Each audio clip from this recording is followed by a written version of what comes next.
तो आज हम आपको बताने वाले हैं कि भूकंप किस प्रकार से आते हैं। भूकंप आने से पहले यह जानना ज़रूरी है कि पृथ्वी की आंतरिक संरचना किस प्रकार की है। पृथ्वी की आंतरिक संरचना मुख्यतः 3 भागों में बाँटी जाती है। First crust, second mental and third core. Crust की गहराई लगभग 5 से 17 किलोमीटर है एवं मेंटल की गहराई लगभग 35 से 2900 किलोमीटर है एवं कोर की गहराई 2900 से 6371 किलोमीटर है। क्रस्ट जो सिलिकॉन, एल्यूमीनियम, बेसाल्ट जैसी चट्टानों से मिलकर बनी है एवं मेंटल सिलिकेट, लोहा, मैग्नीशियम, सिलिकॉन, ऑक्सीजन आदि पदार्थों से मिलकर बना है और कोर आयरन, निकेल आदि खनिजों से मिलकर बना है। मेंटल जो है तरल मैग्मा से बनी है जिस पर अपनी 7 प्लेटें जो है टेक्टोनिक प्लेट्स तैरती रहती हैं, जैसे प्रशांत प्लेट, उत्तरी अमेरिकी प्लेट, यूरेशियन प्लेट, अफ्रीकी plate, Antarctic plate, Indo Australian plate, दक्षिणी अमेरिकी प्लेट आदि। इन्हीं प्लेटों के तैरने के कारण ही भूकंप उत्पन्न होते हैं। जैसे कि जब ये दो प्लेटें आपस में टकराती हैं तो भारी प्लेट हल्की प्लेट के नीचे धंस जाती है जो कि मैग्मा में बदल जाती है पिघलकर। जब यहाँ पर अत्यधिक दबाव व तापमान बढ़ता है तो यह ऊर्जा बाहर निकलने की कोशिश करती है।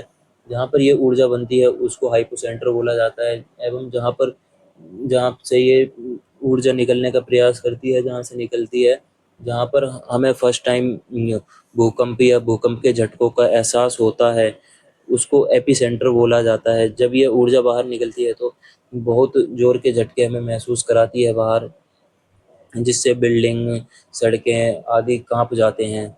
जब 2 प्लेटें एक दूसरे से दूर जाती हैं तो भूकंप कैसे आता है? जब 2 प्लेटें एक दूसरे से दूर जाती हैं या विपरीत दिशा में जाती हैं तो खिंचती हैं, तो ज़मीन में तनाव पैदा होता है और दरारें पड़ जाती हैं। प्लेटों के अलग होने के कारण से बनी जगह को भरने के लिए पृथ्वी के अंदर का गर्म मैग्मा ऊपर की ओर आता है। इस खिंचाव और दरार के कारण जमीन अस्थिर हो जाती है जिससे हल्के से मध्यम दर्जे के झटके महसूस होते हैं। यह प्रक्रिया मुख्य रूप से समुद्र के अंदर होती है जहां मैग्मा ठंडा होकर नई जमीन का निर्माण करता है। प्लेटों के आपस में रगड़ खाने से भूकंप कैसे आते हैं? प्लेट बहुत भारी और खुरदरी होती हैं। जब वे एक दूसरे से दूर जाती हैं तो उनके किनारे आपस में उलझ सकते हैं।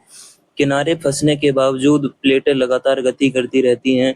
इससे प्लेटों के किनारे पर जबरदस्त तनाव पैदा होता है और वे खिंचने लगती हैं। जब खिंचाव या दबाव घर्षण से अधिक हो जाता है तो फंसी हुई चट्टानें अचानक टूट जाती हैं या अपनी जगह से फिसल जाती हैं। चट्टानों के इस अचानक टूटने से एक भारी ऊर्जा निकलती है। यह ऊर्जा कंपन या लहरों के रूप में पृथ्वी की पपड़ी में चारों तरफ फैलती है, जिससे जमीन हिलने लगती है, जिसे हम भूकंप कहते हैं। भूकंप केवल इन्हीं 3 प्रकारों से नहीं आता, भूकंप और भी 1-2 प्रकार से आता है। जैसे ज्वालामुखी विस्फोट से जब ज्वालामुखी फटती है तो उसके आसपास की धरती कांप जाती है, जिससे कि लोगों को ज़्यादा से ज़्यादा जान माल की हानि होती है और ज्वालामुखी से और भी प्रकार की हानियाँ होती हैं।